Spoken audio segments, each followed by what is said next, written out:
देखिए, माघ का पावन महीना चल रहा है और इस प्रयागराज में जो तीर्थों के राजा हैं, यहाँ पर इस बेला में आप देख रहे हैं कि हजारों लाखों लोगों का हुजूम है। इसी में हम भी आए हैं क्योंकि बहुत ही पवित्र महीना है, संगम नदी का किनारा है और आज मकर संक्रांति है। पूरे दुनिया को सनातन ने एक संदेश देने का काम किया है कि विश्व का कल्याण हो, वसुधैव कुटुंबकम वाली भावना हम लोगों के अंदर है। तो प्रयागराज आए हैं, अच्छा लग रहा है, सबसे मिलना जुलना हुआ, स्नान हुआ और बलबीर गुरु जी का आशीर्वाद मिला। लेटे हनुमान जी गए, वहां आरती किए, तो एक खुशी का तो माहौल होता ही है। हम पॉलिटिकल पार्टी के नेता हैं, तो ऐसे कार्यक्रमों में आकर मन गदगद होता है और हिंदुस्तान और राष्ट्रवादिता क्या है वो यहाँ देखने मिलता है। देखिए, ये पाकिस्तान अपनी हरकतों से बाज नहीं आ रहा है। इस पे बहुत बड़े हमले की आवश्यकता है। ये सर्जिकल स्ट्राइक से अब काम नहीं चलने वाला है। ये 100-150 लोगों को 72 हुरों के पास हम भेजते हैं, फिर वो 100-200 वापस मच्छर की तरफ फिर पैदा हो जाते हैं। इनको एक बार सबक सिखाना पड़ेगा कि ये हिंदुस्तान है, ये नया हिंदुस्तान है। इससे आंख दिखाओगे तो ये आंखों में घुस के आंखों को फोड़ता है।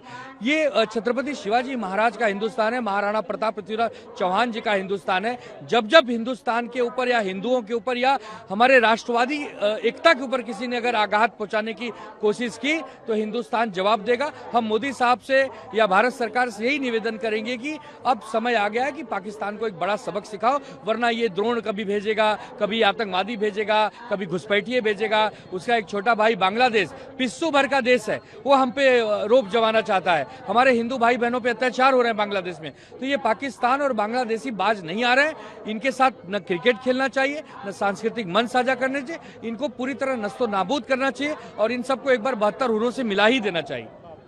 बिल्कुल, बहुत बड़ा ऑपरेशन था। हमें हमारी सेना पर गर्व है। हमारी तीनों ही सेना ने, जल सेना, थल सेना, वायु सेना ने जबरदस्त प्रहार किया था पाकिस्तान पर। पाकिस्तान हमेशा आंकड़े छुपाता है। पाकिस्तान ये दिखाता है कि वो आतंकवादियों को पोसता नहीं है, पालता नहीं है, लेकिन जब 72 हुरों के पास उनके लोग जाते हैं तब गिड़गिड़ाता है। भिखारी देश है, एक एक रुपए के लिए मोहताज है।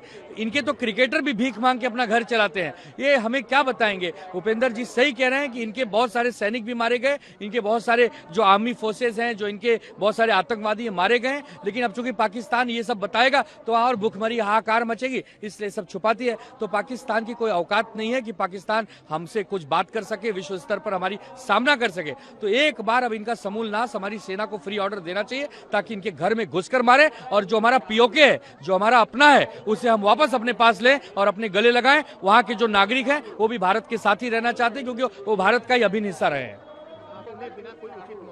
देखिए, इलेक्शन कमीशन पे समय समय पर आरोप उठते हैं। जहां जहां गैर भाजपाई सरकारें हैं वहां पर इलेक्शन कमीशन कुछ ज्यादा ही जागरूक हो जाता है, चाहे एसआईआर के माध्यम से, चाहे वोट छंटनी के माध्यम से, चाहे घुसपैठियों का मुद्दा लेकर। ये केंद्र सरकार को सुनिश्चित करना चाहिए कि जो चुनाव आयोग है वो क्यों गंभीर नहीं हो रहा है। अगर किसी के वोट गलत है तो उसे काटो और किसी के वोट सही है तो उसे मत काटो। सिंपल सा विषय है। आप स्पेशल इंटेंसिव रिविजन के नाम पर किसी को प्रताड़ित नहीं कर सकते, चाहे उत्तर प्रदेश हो, चाहे पश्चिम बंगाल हो, चाहे और भी कोई राज्य हो। सही से काम करो, नियम से काम करो, सरकार और विपक्ष में भेद मत करो, अलग अलग चश्मे से लोगों को मत देखो। यह देश बहुत खूबसूरत गुलदस्ता है, इसमें सब मिलजुल कर रहते हैं। पक्ष विपक्ष सभी का सम्मान होना चाहिए, लेकिन चुनाव आयोग कहीं न कहीं इससे फेल होता है। और चुनाव आयोग को बार बार हम यही बोलते हैं कि आप कठपुतली मत बनो, हो सके तो निष्पक्ष बनो। बिल्कुल, अगर एसआईआर, हम वही तो कह रहे हैं कि एसआईआर की प्रक्रिया अच्छे से होनी चाहिए। अभी आपने बिहार में किया, आज देखिए बिहार में कोई हारा कोई जीता उसका फर्क नहीं पड़ता, पर एसआईआर ने वहां काम किया। अब उत्तर प्रदेश में शुरू है, बंगाल में शुरू है। नियम से काम करिए, कोई हारे जीते इंपॉर्टेंट नहीं है। ये देश रहना चाहिए। हमारा मतदाता, ये जनता जनार्दन है, ये आपको हराता है, आपको जिताता है। कम से कम उसको विश्वास मिले कि चुनाव आयोग को काम करना चाहिए। और हमें पूरी उम्मीद है कि केंद्र सरकार और राज्य सरकार सहमति बनाकर एसआईआर की प्रक्रिया से लोगों का विश्वास जीतेंगे, दिल जीतेंगे, तभी ये मई जून में चुनाव होने का कोई मतलब है। अन्यथा ये चुनाव क्या है, धांधली से ज्यादा तो नहीं है।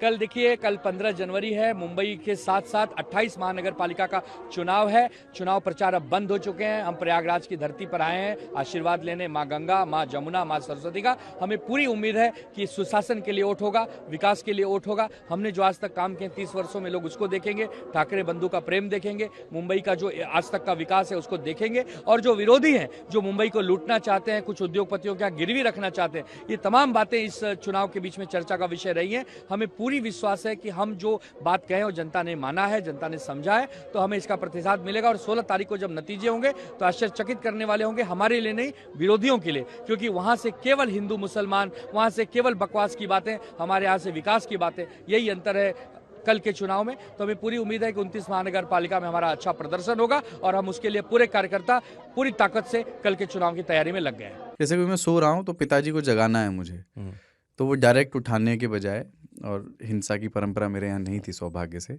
तो वो क्या करते थे कि उस कमरे में आ जाएंगे या बाहर से गुजरेंगे और चौपाई बोलेंगे, प्रात काल उठ के रघुनाथा मात पिता गुरु नावई माता। कभी कभी मैं गुस्से में उठ करके अरे पापा, चरण स्पर्श किया और सो गया। मैंने कहा अब मत उठाना।